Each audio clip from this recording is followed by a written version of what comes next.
တရက်ကိုမြန်မာနိုင်ငံကပစုံတုံး2 kg မှာပြီးတော့ချက်စားဖြစ်တယ်ပေါ့နော်ပစုံတုံးတွေကကြီးပဲလက်တယ်ပေါ့နော်ဆိုတော့မဆိုပါဒါပေမဲ့ kg ဘောတော့တော်ပေးလိုက်ရတယ်ပေါ့နော်ပစုံရဲ့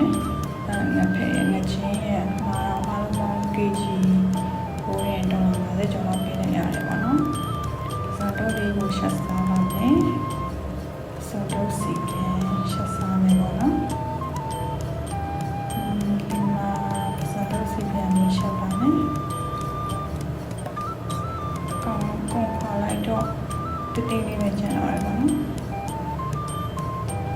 ဆိုတော့စီပြန်မရှင်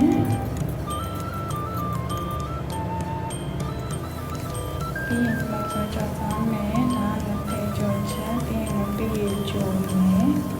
ပြီးရင်ကျတော့ဖြူနေချင်းတက်ကိုတစ်ပတ်စာ